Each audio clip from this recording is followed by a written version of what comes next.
నరక చతుర్దశి దీపావళి. తమసోమ జ్యోతిర్గమయ అని భగవంతునిని ప్రార్థించుచు మనలోని జ్ఞానదీపమును వెలిగించుకొని అజ్ఞానమును పోగొట్టుకొనవలెను. దీనికి సంకేతముగా మనము ఆచరించు పండుగయే దీపావళి. దీపం అంటే వెలుతురునిచ్చే దివ్య. ఈ దీపముల ఆవలి వరుస దీని పేరే దీపావళి. 2 రోజుల పండుగగా ఎంతో ఉత్సాహంతో భక్తి శ్రద్ధలతో జరుపుకునే పర్వదినమే ఈ దీపావళి. చీకటి వెలుగుల రంగేలి జీవితమే ఒక దీపావళి అని ఒక కవి తెలియజేసినాడు. దీనికో అంతరార్థం కూడా ఉంది. అదేమిటంటే చీకటి నుండి వెలుగులోకి రావడం, భగవత్ అనుగ్రహంతో అజ్ఞానాన్ని విడిచిపెట్టి మన జ్ఞానాన్ని ప్రాప్తింపజేసుకోవడం అనే భావన స్ఫూర్తిస్తుంది. ఆశ్వయుధ బహుళ చతుర్దశి నరక చతుర్దశి అని ఆ మన్నాడు అమావాస్యని దీపావళి అమావాస్యగా పండుగ చేయడం పరిపాటి. అయితే బహుళ త్రయోదశిని ధనత్రయోదశి లక్ష్మీ పూజ అని, చతుర్దశిని నరక చతుర్దశి అని, కార్తీక శుద్ధ పాడ్యమిని బలి పాడ్యమి అని, మహాదాతయైన బలిని పూజించడం. కార్తీక శుద్ధ విధియ భయ్యాదూత్ యమద్వితీయ సోదరుడు సోదరి ఇంట ఆతిథ్యం తీసుకుని కానుకనిచ్చే వేడుక. మొత్తం 5 రోజులు పండుగ జరుపుకునే ఆచారం భారతదేశంలోని కొన్ని ప్రాంతాల్లో ఉంది. త్రయోదశి నాటి రాత్రి అపమృత్యువు నివారణ కోసం ప్రమిదలలో దీపాలు వెలిగించి ఇంటి ముందు ఉంచుతారు. నరక చతుర్దశి రోజున నూనెయందు లక్ష్మీదేవి, నీళ్లయందు గంగాదేవి ఉంటారు. నూనె రాచుకొని అభ్యంగన స్నానం చెయ్యాలి. ఇంటి యజమాని ఉత్తరేణి కొమ్మలతో మట్టి పెళ్ళలతో దిష్టి తీయించుకోవాలి. ఆ తరువాత నూతన వస్త్రాభరణాలను ధరించాలి. ఈ విధంగా చేసిన అష్ట ఐశ్వర్యాలు కలుగుతాయి. ఈరోజు పితృతర్పణాదులు చేసి దీపాలు వెలిగిస్తారు. చీకటి నరకంలో ఉన్న వారికి ఈ దీపాలు స్వర్గానికి దారి చూపిస్తాయని మన పూర్వీకుల అభిప్రాయం. ఈ పండుగనే కౌముది మహోత్సవం, దీపావళి అనే పేర్లతో పిలుస్తారు. మన ఆంధ్రాలో ఈ పండుగని దివ్యల పండుగ అని కూడా అంటారు. మన పండుగలు ప్రతి ఒక్కటి పురాణ కథలతో ముడిపడే ఉంటాయి. దుష్ట శక్తులపై దైవశక్తులు సాధించిన విజయ పరంపరం పండుగలకు నాంది అవుతూ ఉంటాయి.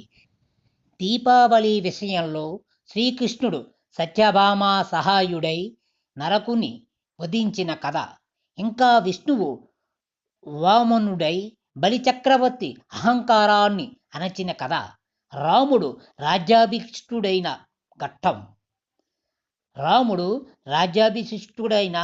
ఘట్టం, విక్రమాదిత్య శకం ఆరంభమైన వృత్తాంతం ఇత్యాదులు ఉన్నాయి. అయితే ఎన్ని కథలు సంఘటనలు ఉన్నా నరకాసుర వధ దీపావళికి ముఖ్య కథ అయ్యింది. శ్రీహరి అది వరాహ రూపంలో భూమిని ఉద్ధరించిన వేళ దేవతలు, ఋషులు, గంధర్వాదులంతా శ్రీహరిని సమీపించి భూమాతమీ అంకపీఠము నది వహించి ఉండగా మిమ్ము సేవించ ముచ్చట పడుచున్నాము మని కోరగా హరివారి ముచ్చటను తీర్చుటకు ధరణి భూదేవిని చేపట్టినాడట. అది వరాహమూర్తికి భూదేవికి జన్మించిన వాడే నరకాసురుడు. నేటి అస్సాంలో ఉన్న పృగ్యోతీసపురం ఆ రాక్షసుని రాజధాని నగరం. దానికి అతడు రాజు. ప్రగ్యోతీసము నరకుని నగరం, అనగా వెలుగు చూడని అంధకారమయ స్థితి. అటువంటి చోట ఉన్న నరకుడు అజ్ఞానాంధకారంలో కొట్టుమిట్టులాడుతూ హరిసర్వాదులకు దాసుడై అధోగతి పాలైనాడు. బ్రహ్మ వలన వరాలు పొంది గర్వంధుడై మానవుల్ని పీడించేవాడు. కామ క్రోధ లోభ మదమాత్సర్యాలకు బానిసై మునివరులను హింసించాడు. గోబ్రాహ్మణులను వధించాడు. 16,000 మంది స్త్రీలను చెరబట్టినాడు. సాధుజనులను వధించాడు. దైవభూ దైవ దూషణ మితిమీరి చేస్తూ అవతల ప్రాణాలు హరించినాడు. వరబలం మదబలం చేత లోకాలను పీడించసాగాడు. విశ్వకర్మ కూతుర్ని బలాత్కారించాడు. ఇంద్రుడి మాత అదితి కుండలాలను హరించాడు. నరకుని బాధలు భరించలేక భూదేవి తన పతికి మొరపెట్టుకున్నది.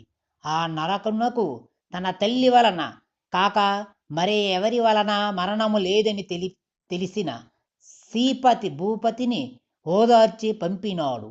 లోకమున తల్లి చేత వధించబడిన బిడ్డ మరెవరు లేరేమో. దానిని బట్టి నరకుని దుర్మార్గం మనకు తెలియచేయుచున్నది. దేవేంద్రుడు ఈ దుడంగాలన్నింటినీ శ్రీకృష్ణునితో చెప్పుకోవడం వలన శ్రీకృష్ణుడు సత్యభామ సమేతుడై నరకాసురుని చంపి ప్రజలను దేవతలను సంతోషపెట్టాడు. కనుక ఈ ఆశ్వీజ మాసంలో శ్రీకృష్ణ చతుర్దశి నరక చతుర్దశిగా ప్రసిద్ధి పొందింది.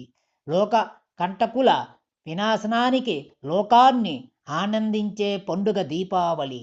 ఆశ్వయుధ బహుళ త్రయోదశి నాడు అపమృత్యు దీపం అని వెలిగిస్తారు. చతుర్దశి తెల్లవారుజామున 3వ జాము తరువాత చతుర్వత్తుల 4 వత్తులు దీపం వెలిగించి యమధర్మరాజుకు తర్పణ చేస్తారు.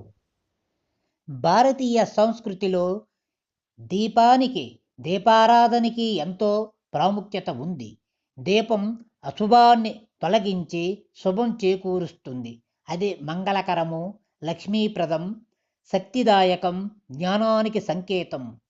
పూజాది కాలాల్లో ముందుగా దీపారాధన చేయడం దీపపూజ అనాదిగా ఉన్న ఆచారమే. అమావాస్య నాటి రాత్రి ఒకే ఒక దీపాన్ని వెలిగించి ఒక పళ్ళెం నిండా ధాన్యాన్ని నింపి పళ్ళెం మధ్యలో ఆ వెలిగించిన దీపాన్ని పెట్టి భూమాతను పూజిస్తారు. ఆ తరువాత ఆ దివ్యను ఇంటిలోన బయట ఆవరణ అంతా మూలమూలన వెలుగు పడేలా త్రిప్పి తిరిగి తెచ్చి దేవుని వద్ద ఉంచుతారు. తమ దేహంలో కూడా అజ్ఞానాంధకారాన్ని ప్రాళదోలమని భగవంతునికి విన్నపం అన్నమాట.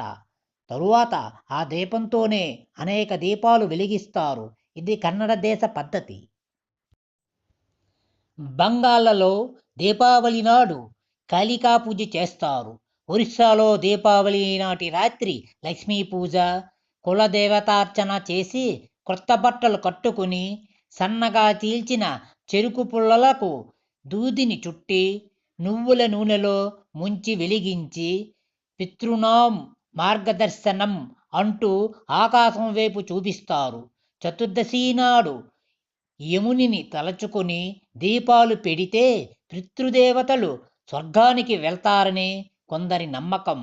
మార్వాడీలు దీపావళి నాడు వెండి, బంగారు నాణేలతో లక్ష్మీదేవిని పూజించి ఆ రోజునే నూతన సంవత్సరారంభం చేసి క్రొత్త ద్రస్తాలను ప్రారంభిస్తారు.